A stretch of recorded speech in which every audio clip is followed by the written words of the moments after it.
Questions. Questions orales. The honourable member for Oxford. Today we learned that this Liberal Prime Minister is the only leader in the G7 to take his country into a recession. But while Canadians live on leftovers, this Prime Minister is enjoying fine dining 30,000 feet in the sky. On the menu, the finest meats, wines, creme brulee, and even imported buttercups for a whopping bill of $200,000 for just 3 trips. So will the Prime Minister cut the fat, stop his speeches, ground his gravy plane so Canadians can afford to eat? The Honourable Minister of Finance. Mr. Speaker, Canadians understand that the world is facing some headwind.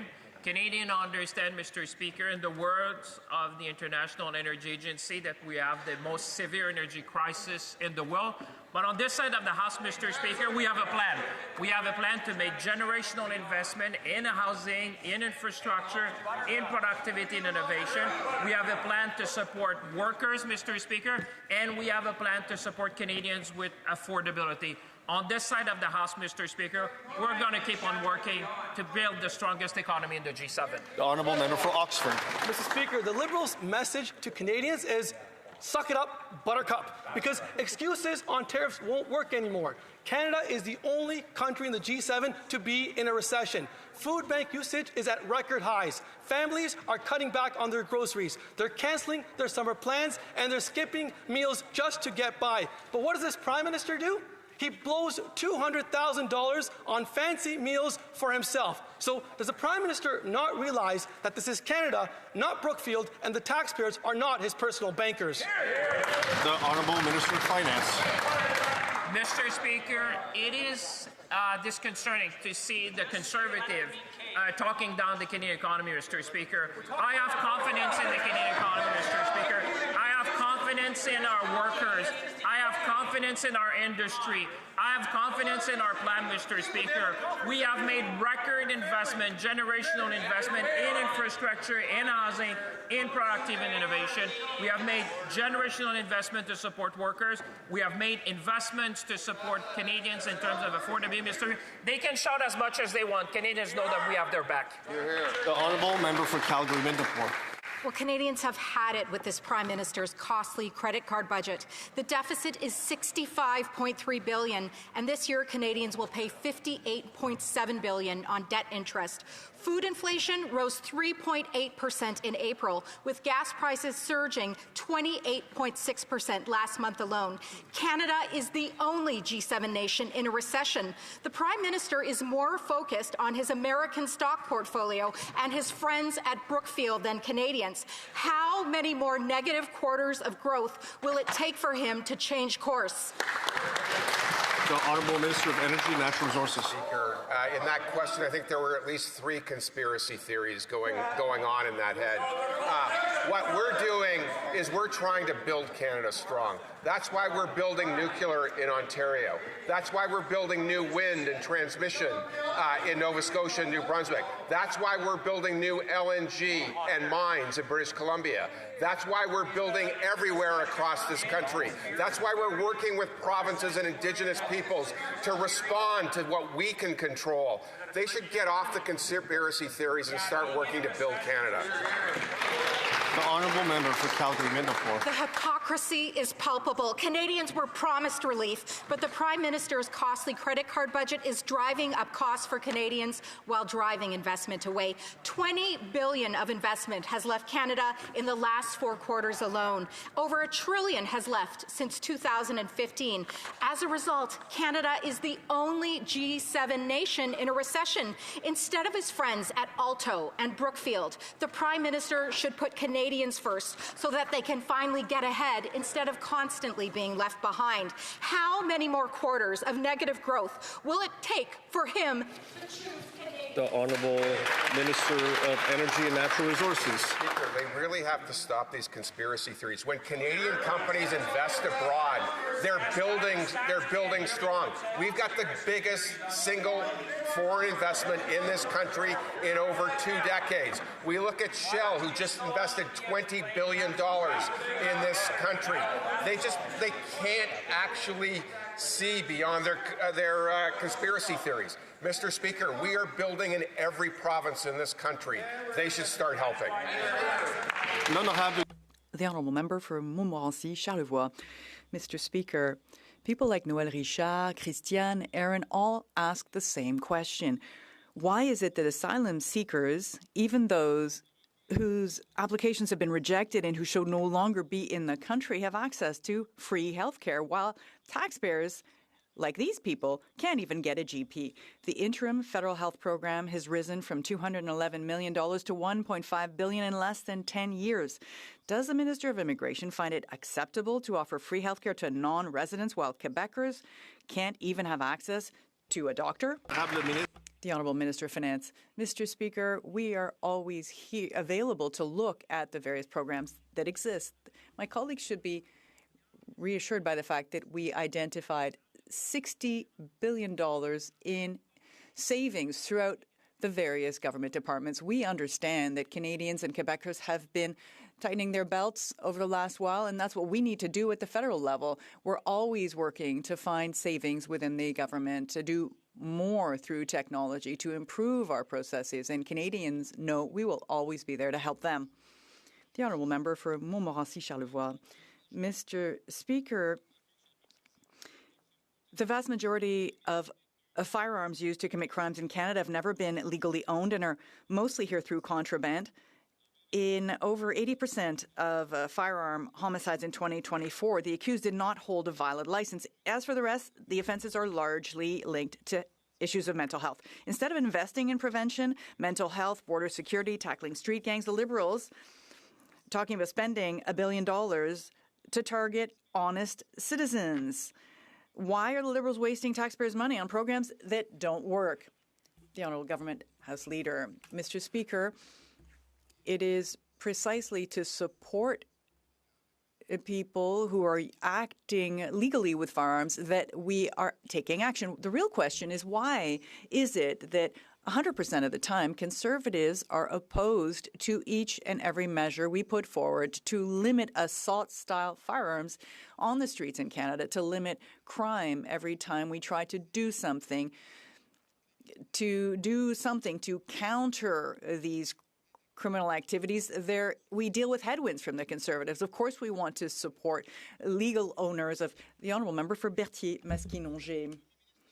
Mr. Speaker, the Prime Minister showed his true colors by stating that 50% plus one of the votes would not be enough to win a referendum. He has proven that he would trample on democracy if he was unhappy with the decision made by the people. He has proven his commitment to a long tradition of federalism that tramples on the right of peoples to self-determination. A federalism willing to cheat to win. Quebecers, on the other hand, are deeply democratic. They proved it by accepting the results of the 1995 referendum. Why is Canada fundamentally incapable of following the rules?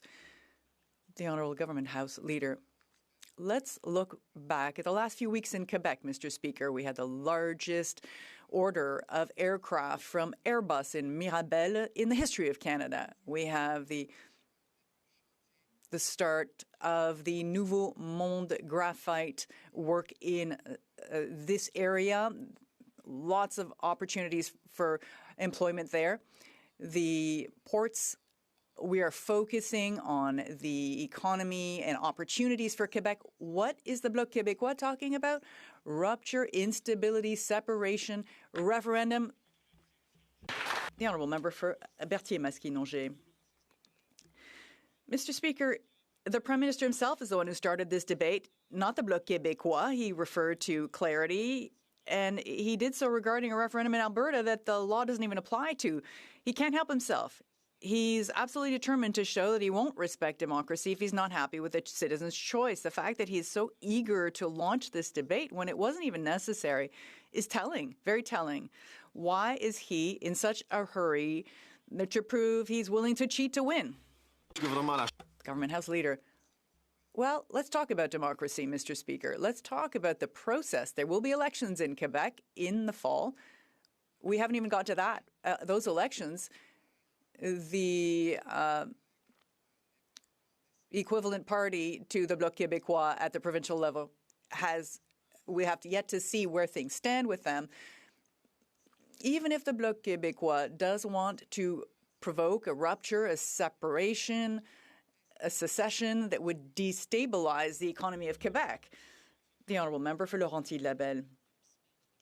Mr. Speaker, in 2 weeks' time, the Prime Minister announced that he would undermine democracy during a referendum by disregarding the 50% plus one rule. He announced a new pipeline with Alberta that crosses into another province's territory without that province's approval. He caused the former Environment Minister to resign over his shift toward the oil industry. He's shown himself to be an anti-democratic Prime Minister, advocating a predatory form of federalism in the service of the oil industry. All this in 2 weeks' time. How can the Liberals endorse this? The Honourable Minister of Finance.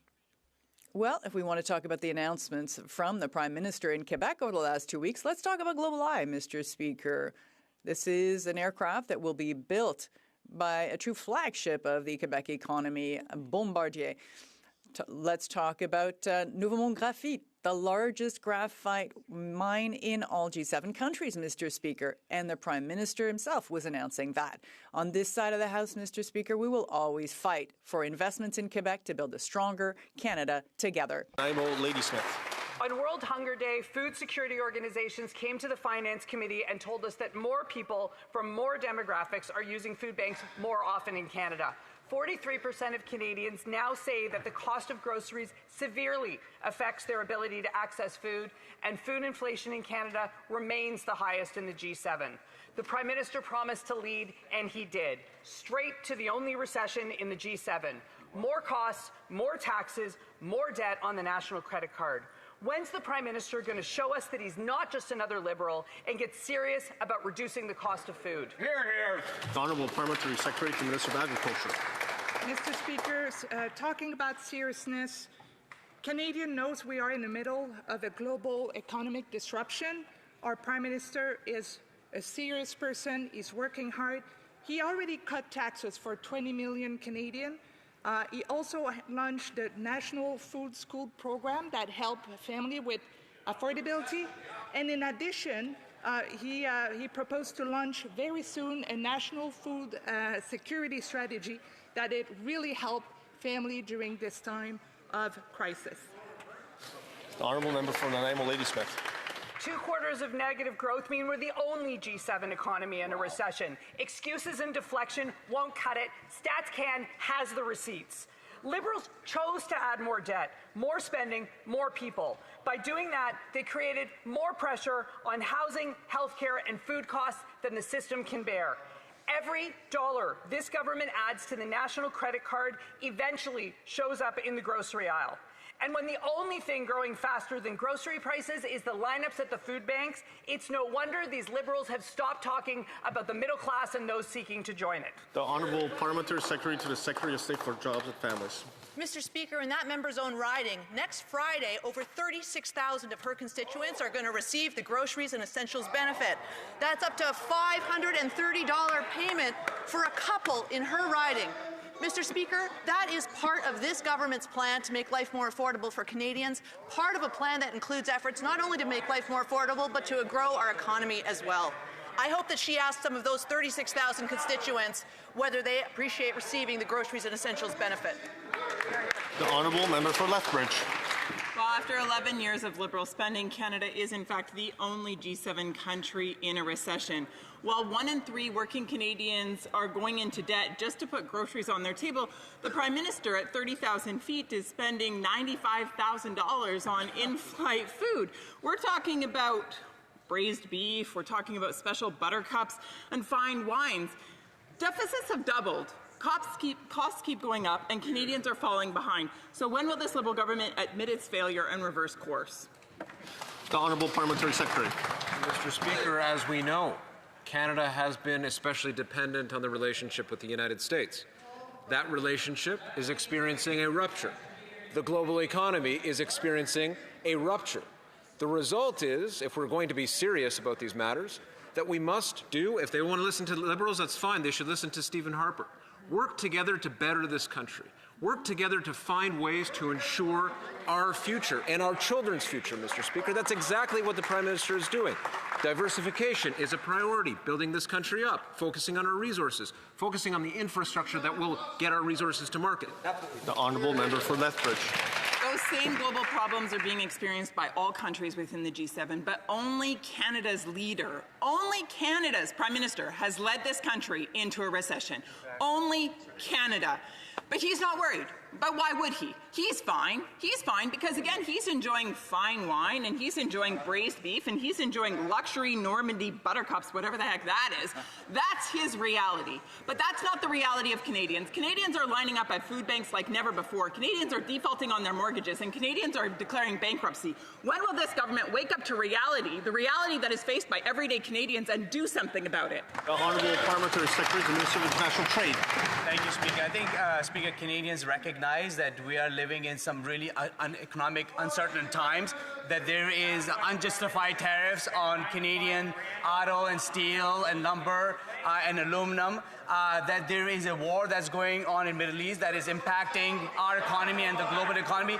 That is why, Speaker, this Prime Minister and this government has a plan. Our plan includes diversifying our trade, making sure that we're engaging with other countries so that we can sell more of our goods and services. That is why we are investing hundreds of billions of dollars into our economy so that we can keep creating good-paying jobs for Canadians. The Honourable Member for Sherwood Park for Saskatchewan. Canada is now the only G7 country in a recession, and it's getting harder and harder for young people to start and grow a family. Parents struggling to afford homes and balancing the pressures of competing careers. Conservatives are proposing to make life easier through significant reforms to parental leave, more flexible leave, freedom to learn while on leave, and the ability to earn caregiving income without clawbacks. These policies will mean more flexibility, more opportunity, and more available childcare. Will the government adopt these constructive suggestions? The Honourable Parliamentary Secretary to the Prime Minister. Mr. Speaker, we have many programs that are helping Canadians deal with the rising cost of living. Mr. Speaker, in fact, next week, Canadians will start to receive Canada's new groceries and essentials benefit. For a family of four, that's $1,900 this year. That is real money that is going to help them face the rising cost of living. Mr. Speaker, a few days ago, there was a poll released that shows that Canadians' optimism, their sense that Canada is moving in the right direction, is at its highest level in over a decade. Thank you, Mr. Speaker. The Honourable Member for Sherwood Park for Saskatchewan. Thank you, Mr. Speaker. Respectfully, I'll just state the obvious. My question was about parental leave reform. That response didn't even attempt to mention the issue of parental leave reform. Canadian parents have been waiting long enough with a parental leave system that is inflexible and poorly aligned with the realities of modern parenting. Modern parents want the flexibility to work in different ways that integrate work and family life. So why doesn't the government simply implement the constructive proposed suggestions that we've put forward as part of their upcoming fall budget? The Honourable Parliamentary Secretary to Secretary of State for Labour. Mr. Speaker, it's a bit rich for that member to stand up and talk about supports for parents and families when he doesn't support affordable early learning and childcare in his very province, a program that is delivering for thousands of children right across the province and saving families in Alberta over $10,000 on the cost of their childcare in a given year, Mr. Speaker. This is we are on this side of the House. We've enhanced maternity and paternity benefits. We've brought in paid sick days. We've increased pay equity for women and for families. That member has stood against all of those measures. The Honourable Member for Windsor West. Mr. Speaker, Canada is the only G7 nation facing a recession under this Liberal Prime Minister. After months of elbows up rhetoric, we went to New York this week and said he'd be making America great again. If flip-flopping generated electricity, the Liberal Prime Minister could power the EV sector all by himself. Mr. Speaker, as a former cop, I have seen plenty of U-turns, but never seen one presented as a trade strategy. Can the Prime Minister just make up his mind and get to work, or are Canadians expected to live with a government that is always a day late and several dollars short? The Honourable Government House Leader. Mr. Speaker, Canadians are well aware of the headwinds facing the global economy, trade wars, actual wars in the Middle East and in Europe, This government has a plan for infrastructure, for major projects, for investing in people and skilled trades workers, giving our young people an opportunities. But I think what Canadians are troubled by is the enthusiasm, the glee that they witness when the Conservatives parade on in here this morning and trumpet bad news in terms of these headwinds for the Canadian economy. It's time for the Conservatives to stop celebrating the challenges that we face and get on board. The Honourable Member for Beauharnois, Salaberry, Soulanges, Huntington. Mr. Speaker, this week marks a turning point. The Prime Minister betrayal on climate change and the Liberals' electoral deceit on the environment, the Green banker, they sold us on, turns out, to have nothing green about him except his thirst for wads of cash drawn from black gold. And he's dragging all the Liberals down with him, the very same Liberals who ran on an election platform that mentioned the word climate change 28 times, but never once the word pipeline. Is there a single one of them who will refuse to be complicit in this betrayal? The Honourable Secretary of State for Nature. Thank you, Mr. Speaker. I thank my colleague, the member for Beauharnois, Salaberry, Soulanges, Huntington. I'm a woman who has values, and she knows this because we work very well together. In my values is the protection of nature. It's a privilege for me to be appointed to this role. But there's also the necessity to fight climate change. I'm a mother of 4 kids. I hope to be a grandmother one day, and I know this is important. We will continue to do this in a different way. We're going to do this in today's context. There are rules on methane already. We have the nature strategy already. The Honourable Member for Beauharnois, Salaberry, Soulanges, Huntington. Mr. Speaker, if the Prime Minister's environmental record were acceptable, the former Minister of the Environment and Member of Parliament for Laurier-Sainte-Marie would not have resigned. His predecessor, the MP for Vancouver North, would not have announced his resignation either. His predecessor, Catherine McKenna, would not have stated that we live in an oil state where wealthy oil and gas companies have convinced politicians that fossil fuels are better than renewables. All the environment ministers of the past decades are distancing themselves from the Prime Minister. How can the Liberals tout his record? The Honourable Minister of the Environment. It's always interesting to hear these questions from the Bloc Québécois because, again, it's an about-face. The Bloc Québécois leader himself was prepared to, and he supported drilling in Anticosti, but apparently now they've got a great interest in these matters. If we want to talk about what we're actually doing on this side of the House, we're continuing to fight climate change. And we are world leaders in the work that we're doing on methane, international investments for climate change. We will continue to do our work. Député, Honorable Député. The Honourable Member for Portneuf-Jacques-Cartier. Mr. Speaker, we learned this morning that Canada is the only G7 country in a recession. Furthermore, a report shows that more than half of workers confirm the cost of living has worsened. The Prime Minister told young Canadians that they needed to make sacrifices, but he spends lavishly on the national credit card to fund, amongst other things, lavish meals on planes, while 2.2 million Canadians rely on food banks. Why is this Liberal Prime Minister asking Canadians to tighten their belts while he and his friends treat themselves to lavish meals at the expense of hardworking Canadians? The Honourable Minister of Finance. Mr. Speaker, it's odd this morning to see the Conservatives delighting. I mean, I just don't understand their attitude this morning, Mr. Speaker. They're, Canadians. I know the people in Portneuf-Jacques-Cartier, those who are watching Question Period today, realize there are headwinds in the global economy, that there is also a conflict in the Middle East, the most major conflict when it comes to the energy sector. But the people of Portneuf, they know one thing. They know we have a plan to invest in our country, invest in our youth, our workers, and our industry, and that's precisely what we'll do. The Honourable Member. Mr. Speaker, my colleague, whom I appreciate, I want him to know this. We are not delighting. We would like this government that's been in place for 11 years, this Liberal government, we would like it to take action so Canadians can have a better quality of life. Our seniors have to skip meals just to put food on the table. Our children have to give up their dreams of owning a home. This same Prime Minister asked young people last year to make sacrifices. I mean, it's fine for the Prime Minister to eat, but can he show a little judgment?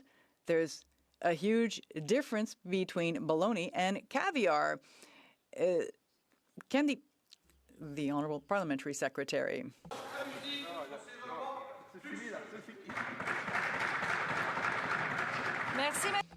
Thank you, Mr. Speaker. Thank you.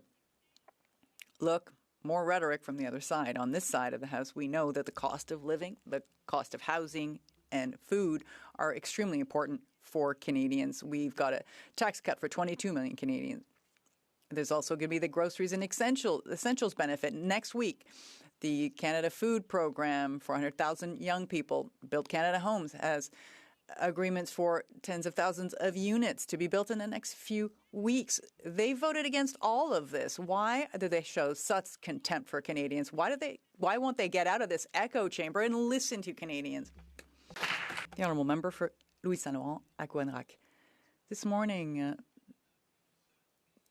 Canadians were very disappointed to hear that there is a recession. It's the only G7 country that is in a recession. Apparently, we are dealing with one of the most prestigious economists in the world leading this country. We have the worst economic record in the G7, but we have the worst inflation also, food inflation in G7 countries. 1 out of 3 workers have to borrow money to do their groceries.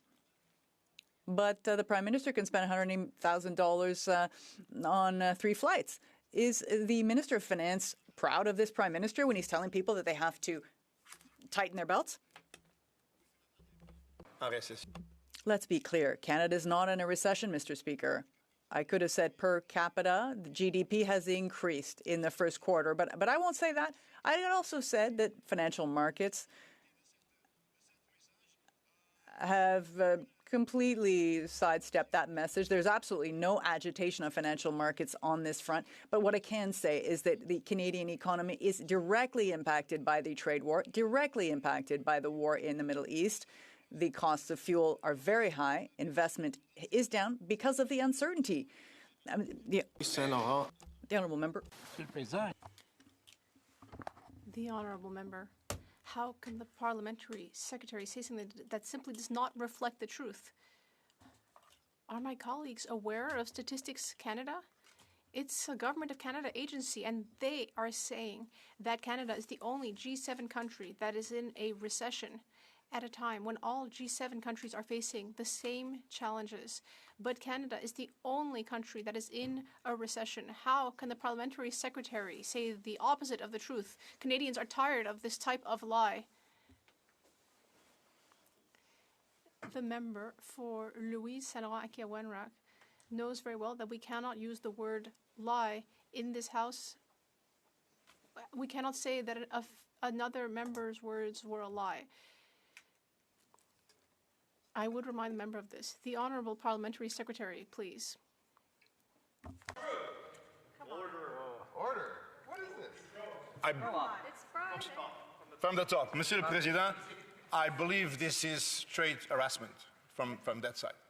It is trying to shut me up. It is trying to shut me up. You cannot do that. You cannot do that. We're supposed to be able to. I'm going to interrupt the Parliamentary Secretary. The Parliamentary Secretary is a veteran member of 2 houses. He understands that it speaks through the Speaker, through the Chair, not to address members directly. I will let the Parliamentary Secretary order. I will let the Parliamentary Secretary start from 20 seconds and finish his response. Monsieur le Président, je répète encore une fois, le Canada n'est pas.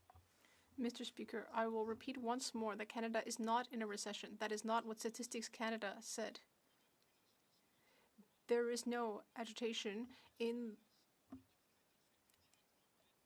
but our economy is under threat from the tariffs. We are the only G7 country next to the U.S., and we depend on trade with the U.S. That is the issue, but we have a plan. The Honourable Member for Beauce. Mr. Speaker, this morning we learned that Canada is the only G7 country in a recession. But despite this, a lot that was originally rented for $13,000 a year was then sublet to the federal government for $20 million a year. So it went from $13,000 to $20 million. and they've thrown hundreds of millions of dollars into the garbage. Can this government stop wasting Canadians' money? The Honourable Parliamentary Secretary. Having a sovereign space launch capacity in Canada, Mr. Speaker, will enable us to have more well-paid jobs, strengthen our sovereignty, and reduce our dependence on the U.S. We will be able to support our commercial space launch and reentry capacity. This can represent up to $40 billion. That is what we are investing in. These are essential capacities that protect Canada and will lead to very large economic benefits for Canada.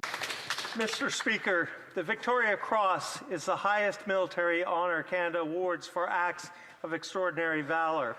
It was created in 1993, yet has never been awarded. Constituents in my riding are calling for an independent review of military decorations from the Afghanistan mission. The time for action is now. Mr. Speaker, can the Parliamentary Secretary for the Minister of National Defence inform this House how the government is committed to a fair and transparent process to honour the valour of our veterans? The Honourable Parliamentary Secretary, Minister of National Defence. Mr. Speaker, honouring bravery and sacrifice in service to Canada is among our government's most solemn responsibilities. We are profoundly grateful to all those who have served and who continue to serve our country.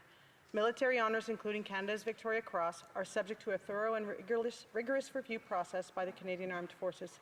I can confirm that the government agrees to the establishment of an independent military honours review board to review Afghanistan veteran cases where new evidence may suggest that the criteria for the Victoria Cross may have been met. I look forward to providing further updates to this House in due course. Thank you. The Honourable Member for Thornhill. Government spent years ignoring and enabling anti-Semitism in Canada. Now we're watching the consequences unfold in real time. In a single week in this country, effigies were hung in Montreal, of Jews were hung in Montreal in the streets while genocidal slogans were chanted. The government-funded organizations openly discussed a Jew-free Canada, and posters of a missing 14-year-old girl were torn down because she was Jewish. That's just 1 week in Canada. Will any member on that side of the House get up and admit that we are in a full-blown crisis? The Honourable Parliamentary Secretary to Minister of Emergency Management and Community Resilience. Mr. Speaker, I agree with the member. There is a crisis of anti-Semitism in Canada. That is why the government denounced, through the Minister of Public Safety, what happened in Montreal last weekend. That is why we put forward the Combating Hate Act, to listen to the demands that the Jewish community has been making for the last 3 years. That is why we augmented funding for Jewish community security across this country. And the Prime Minister and every single member of this caucus is committed to the safety of Jewish communities across this country. The Honourable Member for Thornhill. We all know the laws exist, and the member opposite knows full well that C9 and anything he mentioned wouldn't have stopped a single thing that happened in the streets. We already know the Prime Minister won't act because he hasn't acted. In fact, he didn't say a thing last week. More effigies will be hung, more firebombs will be thrown into synagogues, and more Liberal MPs will pose for pictures with those who glorify terrorism. The question isn't whether the government will finally call this the crisis. We know they won't. The question is how much more needs to happen in order for anybody to do anything? The Honourable Parliamentary Secretary, Minister of Emergency Management and Community Resilience. Mr. Speaker, in December of 2024, the Justice Committee, of which I was a part, put out a report. And it recommended to governments across this country, the federal governments, provincial governments, municipal governments, police, and universities, what we thought they should do in this circumstance. We need to show leadership. The Prime Minister will show leadership and has shown leadership on this issue. It is unacceptable that the Jewish community of Canada does not feel as safe as it used to feel. Jewish schools shouldn't have to have guards in front of them, and we will work incessantly to make sure every level of government in this country works with us to solve the crisis of anti-Semitism. The Honourable Member for Leeds, Grenville, Thousand Islands, and the Lakes. In a September letter to the Prime Minister, the Minister of Finance said that he would be in a conflict of interest if he participated in discussions, decisions, debates, or votes related to Alto. Now, we know he went on to do those things anyway, but what we've learned this week is that the Minister's Department hired an executive from Alto to write his budget speech and budget presentation. Why? The Honourable Government House Leader. Mr. Speaker, ALTO is a nation-transforming project. We are pleased and proud to support it. Conservatives should be ashamed of their opposition to this nation-building project. With respect to how the conduct of the finance minister and the government is going, I will respond to my friend, the Death Valley well driller over there, that he has put in place a rigid and approved set of measures from the Commissioner of Ethics, and he will always act with integrity. I'm going to remind the Honourable Government House Leader not to describe members in that particular way. That has been done in the House before and led to disorder. It led to disorder in the House. And so I would ask the Government House Leader to help a speaker out and make sure we can end question period on a high note.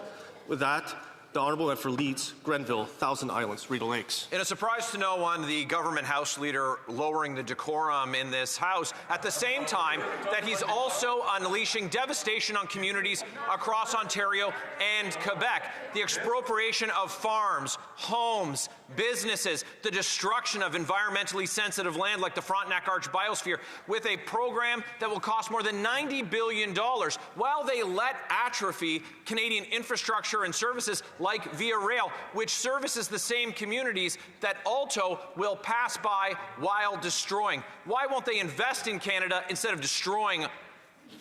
The Honourable Government House Leader, Minister of Transport. Via Rail will always be a prominent feature of our transportation network. Via Rail will continue to be a source of pride and obviously utility for Canadians. And I will note, Mr. Speaker, that this is the first time, I think, in the history of this chamber that we have heard the Conservatives utter the word biosphere. I can assure him that the environment and farms and agriculture will be treated with the utmost sensitivity as we build this very popular, very important high-speed rail project in Canada. The Honourable Member for Portage-Lisker. Mr. Speaker, despite strange denials from the Liberals, the breaking news this morning is that thanks to the Liberal Prime Minister, Canada is the only G7 country in a recession. And due to decisions like spending $200 million on a small concrete pad and a gravel road, it's all starting to make sense. And what are taxpayers getting? Insiders getting rich and the potential to maybe launch rockets in the future, but only if taxpayers continue to hand money over hand over fist. Worse, the private company who owns it is yet to put a single rocket into space and has lost $7 million in 2 years. Now, I'm no rocket scientist, but it's clear someone is getting rich. The question is, who is it? The Honourable Parliamentary Secretary, Minister of National Defence.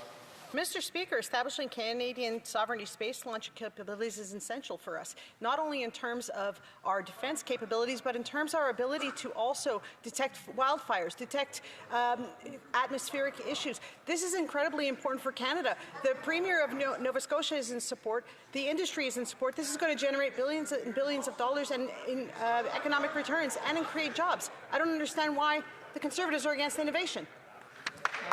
The Honourable Member for Portage-Lisker.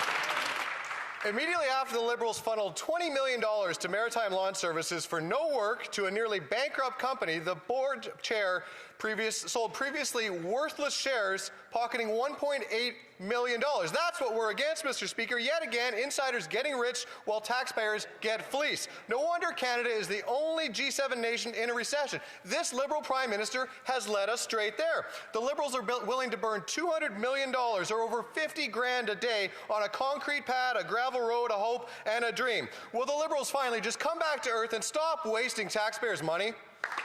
The Honourable Parliamentary Secretary to Minister of National Defence. Mr. Speaker, as someone who has the Canadian Space Agency in Longueuil, I don't understand why the member opposite is not supporting space domain awareness. This is incredibly important. Our job is to make sure that our forces are ready and resilient when operating in the space domain. We're standing up 3 Canadian Space Division, which will ensure space domain awareness, defend and protect our satellites, and deliver space power in support of military operations. This will allow Canada to have sovereignty in terms of our ability to launch satellites into space. Our allies are asking for this. I don't understand what the problem is. The Honourable Member for Niagara South. Mr. Speaker, last night the Minister of Immigration tried to dodge a very simple question.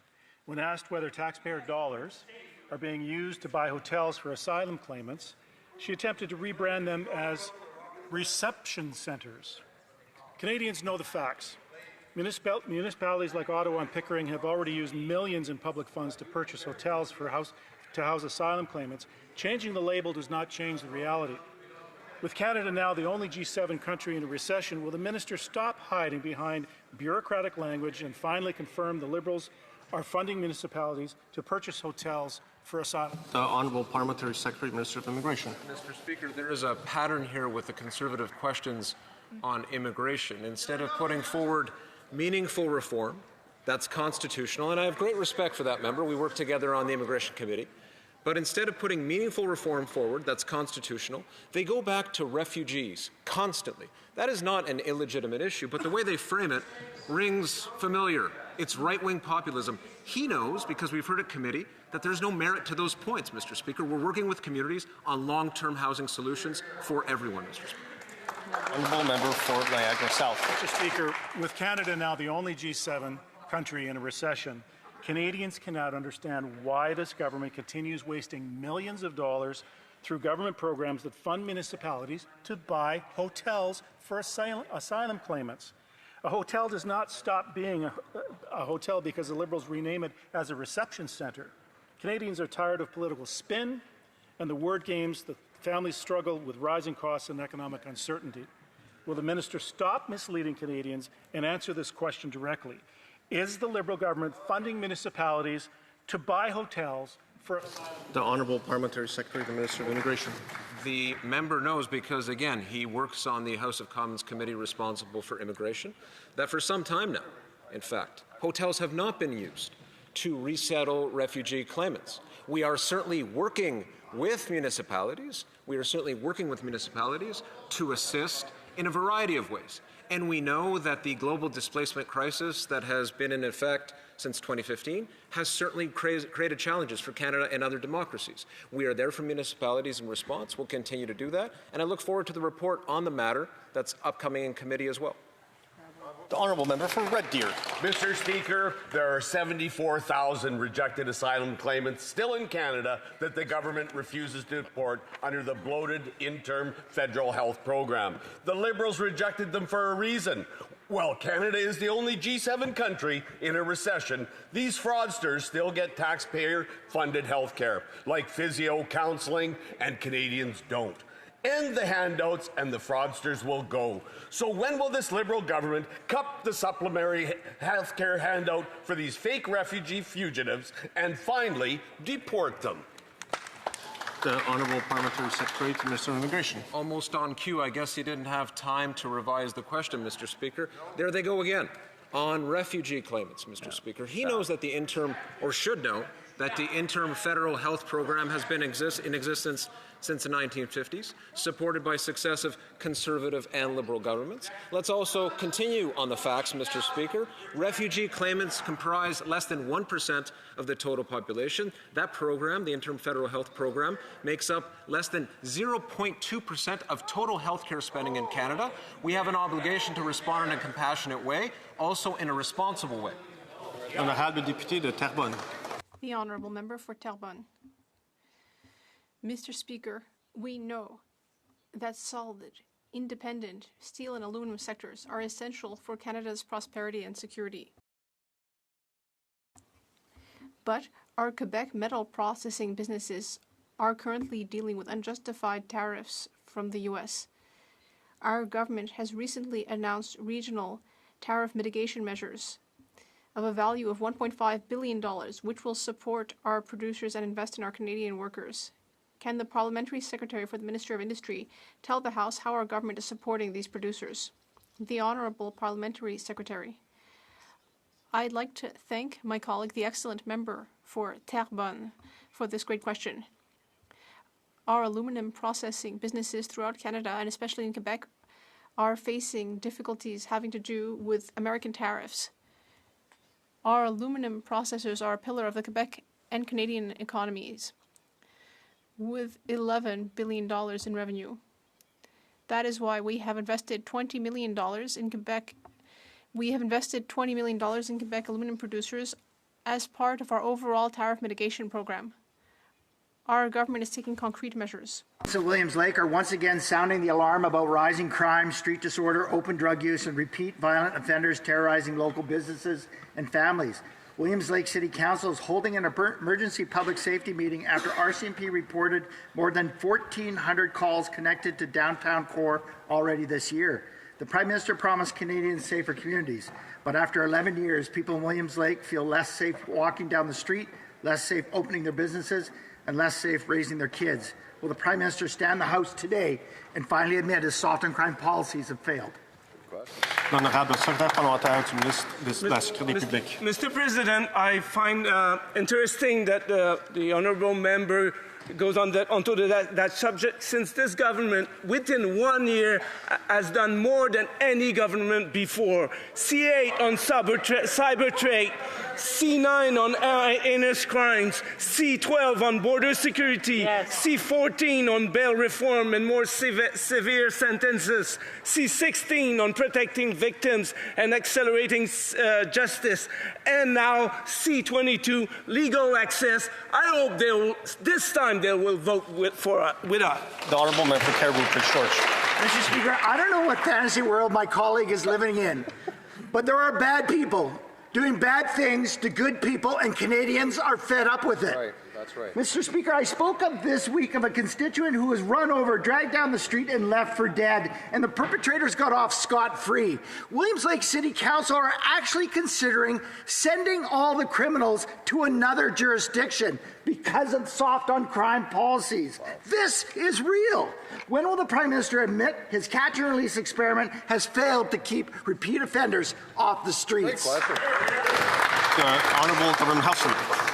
My colleague just set out the number of bills, the most, and he's quite right. This is the most ambitious fighting crime agenda ever presented before this House. And what have we met? I want the people of Williams Lake to know that their Member of Parliament stood up and obstructed and voted against measures that would help that community, measures that would keep violent criminals in jail, measures that would keep places of worship safe, measures that keep child pornographers and extortionists behind bars, Mr. Speaker. Williams Lake needs to know that. The Honourable Member for Ponoka, Didsbury. Speaker, after 11 long years of these Liberals, crime is up everywhere, not just in big cities, but in small rural communities as well. Many will recall a recent case where a Wetaskiwin man shot and murdered another man on his own doorstep. 10 months later, the same murderer was out on Liberal bail when he beat his girlfriend to death in her home in Ponoka. So when is enough going to be enough? How many more families have to suffer losing loved ones before Liberals get serious and put dangerous offenders behind bars where they belong? L'honorable secrétaire parlementaire du ministre de la Sécurité publique. Monsieur le Président, j'aimerais... Mr. Speaker, I'd like to remind this House that this government has made massive investments in strengthening the services offered by the RCMP as well as the Border Services Agency. We have taken strong action to reduce gang crime, gang-related crime, hate crimes, and with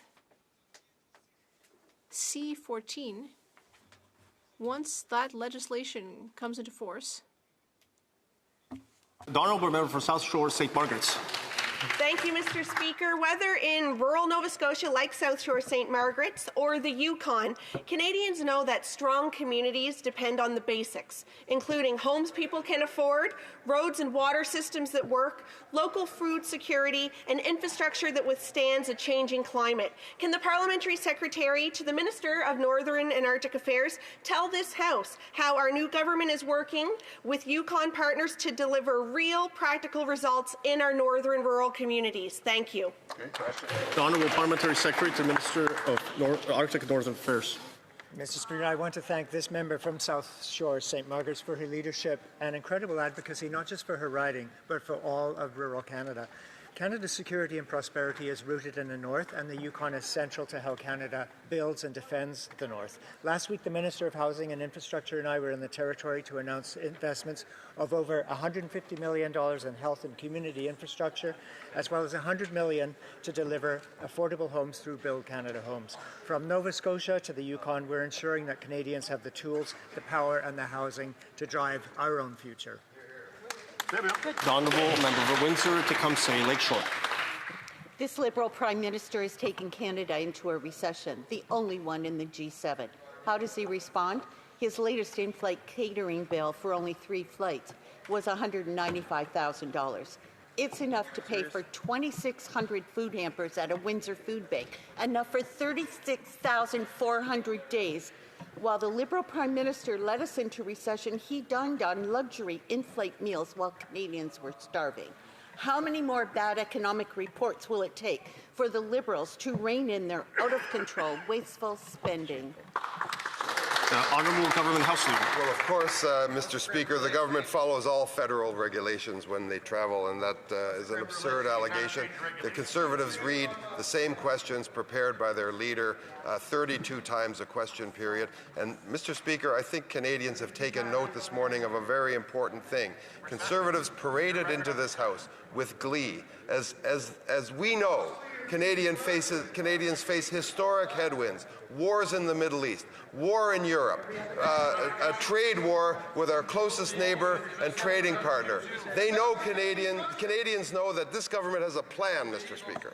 The Honourable Member for Edmonton Strathcona. Mr. Speaker, Canadian citizens were subject to physical, sexual and psychological abuse while illegally detained by Israeli forces last week. Canadians report being beaten and stabbed, while other international detainees report torture and rape by Israeli forces. This week, the New York Times and the UN confirm wide-ranging sexual abuse and torture of Palestinian detainees, and this abuse is being celebrated by Israeli government ministers. Canada's inaction must end. When will Canada impose sanctions on the Israeli government and suspend trade with Israel? The Honourable Parliamentary Secretary, the Minister of Foreign Affairs. The Prime Minister and the Minister of Foreign Affairs have condemned mistreatment of any of those that were on that flotilla in the strongest of terms. We have made our opinion extremely clear that it is unacceptable to treat people in that way. At the same time, we continue to work on delivering humanitarian aid and ensuring that we find solutions that are permanent for the people of Gaza, all Palestinians, to live in peace and security with Israel and Palestine living side by side. Thank you, Mr. Speaker. The Honourable Member for Winnipeg Centre. Mr. Speaker, Alberta Premier Danielle Smith recently suggested that the Constitution be amended because she finds Section 35 rights problematic for her pipeline dream. What's more troublesome, though, Mr. Speaker, is that the Liberal Prime Minister has remained silent. But that's not surprising, considering Amnesty International has confirmed that he himself has backslid on Indigenous rights. So Indigenous peoples want to know, does the Prime Minister agree with Premier Smith, or will he take the honourable stand and condemn this dangerous proposition? The Honourable Minister of Indigenous Services. Thank you, Mr. Speaker. We will not be changing the Constitution. The Constitution must be respected, including Section 35. When advancing on major projects, we will be ensuring that the duty to consult and accommodate will be followed. Thank you, Mr. Speaker. This brings question period to a close.